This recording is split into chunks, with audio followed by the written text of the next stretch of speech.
All right, so bear with me. I'm not gonna, you know what? I'm gonna not say any sensitive content here. I was kind of having some thoughts, I was kind of thinking about origins and things like that. I was really trying to kind of analyze, you know what I mean? I put that picture up, you know what I mean? And you can see, even now, you can see the hair, like without that much light, you can see that the hair does go light. But I took that picture, and that picture captures my actual hair color. Like all the hairs on my head are that color. Okay, and I told you how one day I saw the sunlight on my legs, and this is like not even that many years ago. I never noticed. Well, I did notice this, but I didn't think about it. Like I saw that I had red or like the same color hairs on my legs. I didn't really think anything about it. I was like, so what? Like I didn't even care. You know what I mean?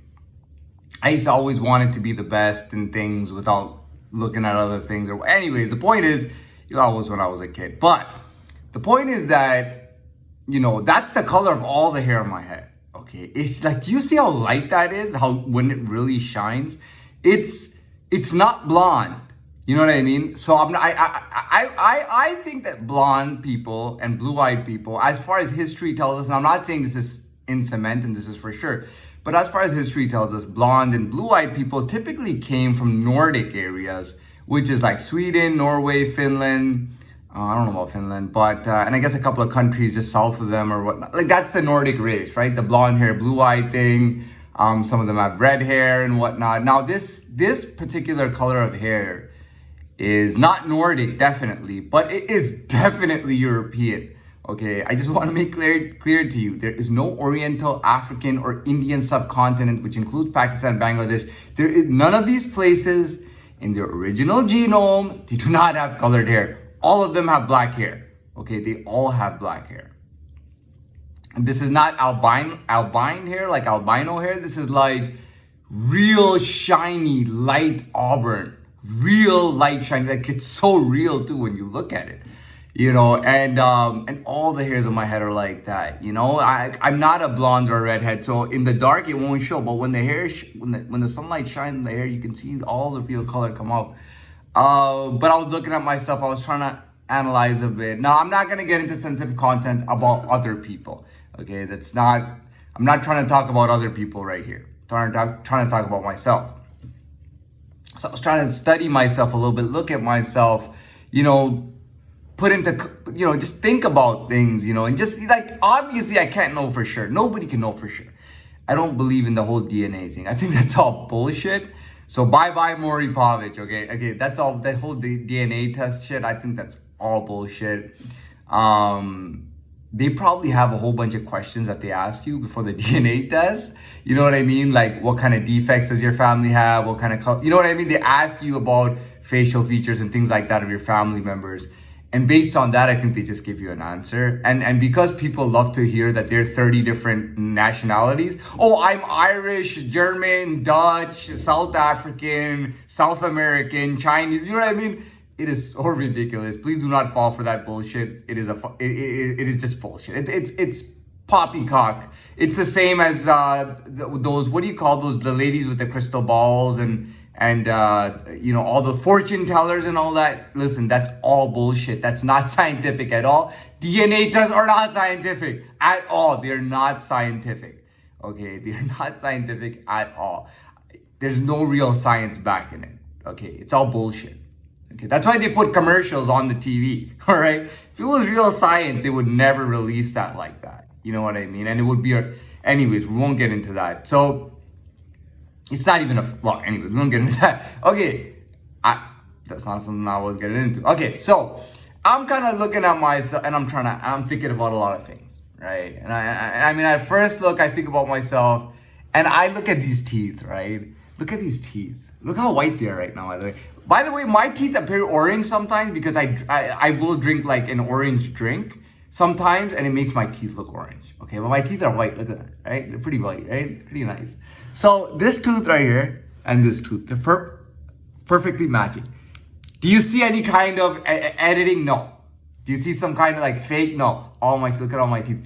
I've had these teeth since I was a kid. I have legit vampire teeth. Okay, legit vampire teeth. you know what I mean? Like, what am I supposed to say here? Now, your DNA test is bullshit. I got actual vampire teeth in my mouth, and I've got a complexion and an appearance that looks just like an official historical vampire, Vlad the Impaler. No, there's no supernatural powers associated with him, but he did drink blood. He had a tendency to drink blood. He was Romanian, he was Transylvanian, and he is where the Dracula story came from. Bram Stoker's, or that's the first Dracula story, novel and story and play we have. And Bram Stoker said officially, this comes from Vlad the Impaler. That was what inspired me to do this. All vampire folklore comes from Transylvania. Now, thinking that, I'm like, okay, so, you know what I mean? So a vampire is it would be a bit of a dynasty maybe, or a type of specimen, not linked to race. People will say, oh, I'm so human. There's a song called More Human Than a Human, right? And you think about, what different people are. And I think to myself and I go, what would vampires be? You know what I mean? Like just some kind of dynasty or people who have tendencies, or they have some kind of physiological thing about them. I don't know. You know what I mean? But I know that there's actual vampire teeth and all that. Now we'll move away from that. Now, thinking further into it, I'm thinking to myself, I'm like, dude, am I Romanian? And I think to myself and I go, I don't think so. Now, I'm not the best analyst out there, but I've been told that I'm very smart when it comes to book smarts. In school and classes, it was understood that I was highly book smart, like highly book smart. I took world history, by the way. I took world history, man. It was insane. The teacher would ask a question, and she loved doing this. She'd throw out a question, what date was this, and who can tell me what a little bit about it? My hand would go up. She'd go, yeah, you, and I pop. You know what she said to me? She goes, everybody in class, including the teacher, said, how the hell, you must study all the time. You must go home and read all that history stuff hours on end, because there's no way you can know that. And I said, no, the thing is that actually I'm very interested in this. And when you tell me something with a date and something like we did Napoleon, we did all sorts of history, even British history. And I said, when you give me, we did Napoleon in Egypt also. So I said, when you give me something like that, I'm so interested in it that I don't forget the dates. Like I know right now that 1896 was Bram Stoker's Dracula was written. Like I remember that. So I always remember dates very well. Right? And I would throw it out there. Yeah, I didn't have the best mark, but she gave us stupid assignments I didn't want to do, like coloring in and things like that. I was in 11th grade, man. She gave me a map to color in, and then you were going to get like 30% of your mark was based on that. It was bullshit. I ended up getting a 60-something because I got I think I got 40%. Anyways, the point is that I was very good with that. I was very good at analyzing. I mean, I took world history as an elective in 11th grade. I was very interested in it. The one course that I did best out of college courses was also an elective. 2 electives. I did 2 electives in college. One was health awareness, one was nutrition. I did very well in nutrition. I don't know if I cheated on the test. I didn't need to cheat on the test, by the way. When I took nutrition, to this day I can tell you what the best quality proteins are, where they come from, and everything, all that stuff. You know what I mean? I can break it down, tell you where the B vitamins are mostly, where the bad cholesterol, I remembered everything from nutrition and health awareness, by the way. But anyways, I started analyzing it. Like, am I Romanian? I'm like, no. Think about, I go, could I be from the Spain race? And I look at myself and I go, no. Not Spain, not Romania. Then I think to myself, what about Middle East? And I look at myself and I go, no, definitely not Middle East, right? I'm like, okay, so let me figure this out. I'm thinking about it, Italian, I don't know. And then I think about it, I go, dude, I got the answer, man. I'm looking at myself, and by the way, this is just my impression. Listen, if you can write fake DNA tests, if you can pretend to be a fortune teller, like Miss Cleo, by the way, Miss Cleo had her own commercial, okay? Miss Cleo had a commercial. I don't know if you guys remember in the 90s. Miss Cleo had a commercial on TV, an official commercial, just like the DNA test. 1-800 whatever Cleo. You would get to call Miss Cleo. You would have to pay for the call, but she would tell you your fortune. Okay, if you're gonna say fortune telling is a scam, so is DNA test. Because she had an actual infomercial and a commercial on TV with millions of people watching her show, calling her. Okay, North American television. So do not give me that shit, okay? Now, based on my impression, I'm not saying I'm a scientist, I know for sure, but based on my impression, I was thinking about it. I'm like, I'm not Romanian. Am I Spanish? I'm like from Spain. No. Am I Middle Eastern? No, definitely not Middle Eastern. And you know, Chinese, India, all that stuff, that's black. That's all way off of it, right? So I'm looking at myself and I'm like, dude, I got the answer. I am Latin. I thought about it because sometimes I look at some people, I don't want to get into other people, but sometimes you look at a white person, you think to yourself, is this person really even white? I mean, I know they have white skin. I know they might even be blonde, but you look, or black, whatever they are, black haired or whatever, and you look at them, you go, that's not really like a European white race. You know what I mean? What do I mean by that? I mean, like, I don't want to get into that. That's other people's business. But sometimes I do look at white people and I think, and based on the individual, I look at them and go, I don't know if this person doesn't seem very white to me. Yeah, he might drink domestic beer and eat cheese or whatever they eat, bacon and cheese and all that stuff. And he might have freckles and things. And I look at him and I go, that's not a white, like, he's not really white though, you know? Like, I don't look at him as him or her as a white person. I look at that and go, no, I will never use this term ever. Okay, I do not condone using this term. There is a term I was also used in the 90s. It's called white trash. Okay, and I mean, listen, the #1 Canadian show was from Ontario, I believe, or well, it was somewhere in Canada. Trailer Park Boys. Okay, it's the most famous Canadian show out there, hands down. There's no denying that. Okay, it made it huge in the States too. That's a depiction of white trash. White trash typically lives in trailer parks and trailers. Okay, I'm sorry. You know what I mean? I would never use that term. I don't condone it. But it does get used. And I'm not using it on anybody. I'm just saying sometimes I wonder, like, is this person really, like, European?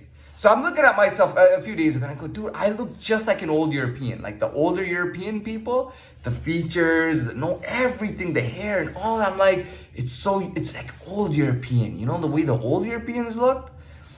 And then, anyways, I'm thinking about Italian, maybe. I'm like, no. And then I'm like, dude, Latin.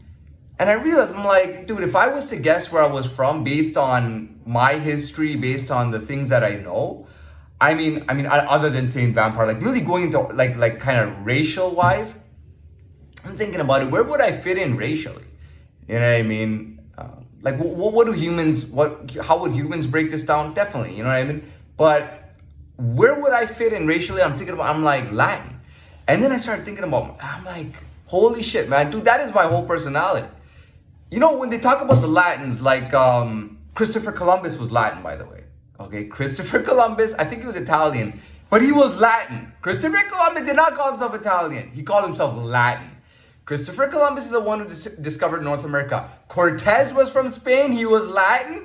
He conquered Mexico and he led he started that whole conquistador thing of basically conquering an entire continent, all of Latin America, which by the way is like almost like a 1.5 continent that they conquered. It's a big land space, okay? So Cortez was Latin. So I'm thinking to myself, Latin people were definitely travelers. You know what I mean? Latin people were sea people. They would get a boat. They would voyage, you know? Latin people traveled. You know what I mean? So we don't know, like we can't go that back in Earth and know where exactly the Latin race started and all that. But we know, and I've told you that Latin was the language of the Romans, of the Roman Empire. Roman Empire conquered a lot of places. So it's hard to tell who's Roman. But I told you about historically, Vlad the Impaler was the last Dracula. Historically known in the 1400s, the Pope had assigned him as part of a Latin allegiance. He was a nobility. So the Pope took like heads of states and nobility, and he called it a Latin union to fight off the Ottoman Turks who were Islamic. And the Pope's interest was that because Latins were Catholic, now Latins are very, very strongly Catholic, by the way. Okay. Or I don't know if they are today. They used to be very, very Catholic. Very strongly Catholic. I think today, to be honest, I think religion has died down a lot. I think a lot of people have lost belief in religion. They look to agnosticism, and a lot of people don't believe in Islam or Hinduism or Buddhism or anything like that. Okay. I am getting into my second video now, so I gotta stop it and we'll go to part 2.